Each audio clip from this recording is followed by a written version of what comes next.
what I shared with the team afterwards and even during halftime was being executors. Um, it's a game plan that's put in place for going against this team. We knew it was a team that shot the three ball a lot. We wanted to, limit their attempts, especially number 13 and number 1. But they still happen to get up 18 shots. Didn't do a great job of guarding our yard, which put us in broken floor situations. So what I said to them, even watching film on these guys and watching our game, the next opponent that they have would say the same thing. They want to get you in broken floor situations and shoot the three ball. Halftime was about defense. We were shooting 60% in the first half. I like the fact that we didn't attempt a lot of threes because the focus was to go inside at the rim or in the post. But coming out in the second half, I thought those 3 turnovers early that gave breakaways, quick momentum shift for them. Because my thing was at halftime, we didn't reach our goals defensively from the field or the three-point line or rebounding, but we actually did take care of the basketball. And, the focus was obviously, again, coming out and defending and taking care of the basketball, but the 3 turnovers started their momentum, and then we were just playing from behind. And again, thinking offense is going to win us the basketball game. So that was my conversation with them,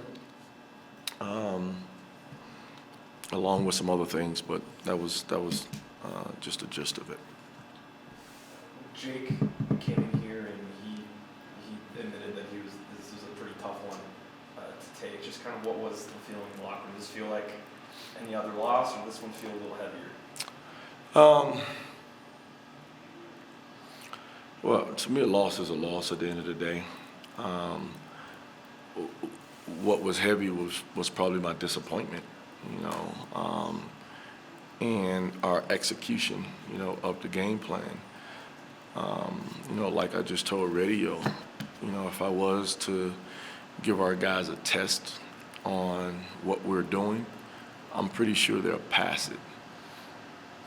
But there's a difference between the test and then actually processing it as it happens.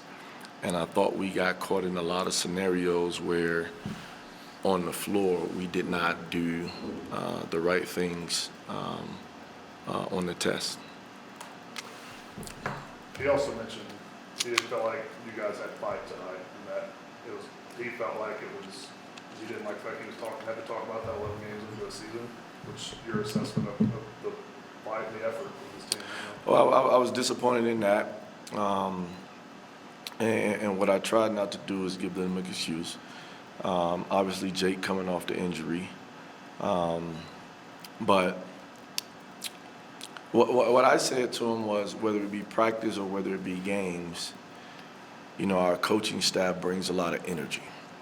And, we're constantly loud during practice to get guys moving. And they move. We have good practices. And at the end of the day, I think there's still good energy on the bench. The only difference is, we can't get out there on the floor and not necessarily play the game, but, I'm big with our coaches being on the floor and coaching and helping guys through the process. When the game time happens, obviously we have to stay on the sideline to get that same thing accomplished. But I was disappointed in the huddles, in the sense of, guys even talking to themselves about what we needed to get done. I just think we as a coaching staff are trying to do too much of that. and we have to have some guys on our team to rally around that themselves. I think that's how you grow. But like I said, to them is, no matter who it is, the next opponent, our assistant coaches are doing a great job with breaking down film. I go through my process in breaking down film, and we come up with a game plan. So at the end of the day, it doesn't matter. The opponent changes. We have to be better within what we do. Igniting as a staff, but also our fight as well. You talk so much about the three ball with that team, but they shot right at 63% from inside the arc. Was there any certain thing that played into that, you felt like? I'm sorry, say that one more time. They shot like 63% from 2-point range tonight, right at that. That was to me, I mean, it just, once it started going in, it just started going in. And that to me is what a fight is, what I'm talking about at the end of the day. And it comes back to guarding your yard and keeping the ball in front, which is something that we work on every day. And it's a pride thing at the end of the day of keeping the ball in front, whether it be ball screens, coverage, or just vertical jumps at the rim. We didn't execute the game plan. We didn't execute it at all. Yeah. With some of the losses earlier in the season, the defense was still, holding teams to pretty decent numbers. The last three, I think you guys are giving them close to 80. Is there anything that you can pinpoint? Is it intensity? I mean, is there anything that you've kind of seen?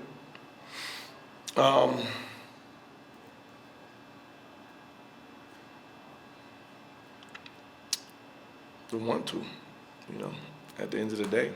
Like at the end of the day, some of it does come down to, it's a team sport, obviously, but some of it does come down to one-on-one. And I talked about that at halftime when number 12 had 17 points on 8 shots, 17 points in 17 minutes or 18 minutes. That to me is, one-on-one. Obviously we had a game plan with AJ as far as being on number 13, but exactly what you said has been my point to our guys. Yeah, we're losing early on, but our defense was taking a hold.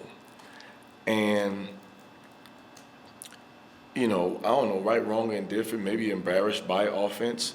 So we got better there in a sense of shooting, making 3-point shots. But again, like I tell them, or we tell them, for us to take steps in the right direction, defend, rebound, and take care of the basketball. And I said it to him, it really is that simple for us. For me, it really is that simple. Offense will take care of itself. If we space, if we move the ball, if we cut hard, because I thought they took us out of that in a sense of how physical they were. And I thought we backed down. But defend, rebound, take care of the basketball.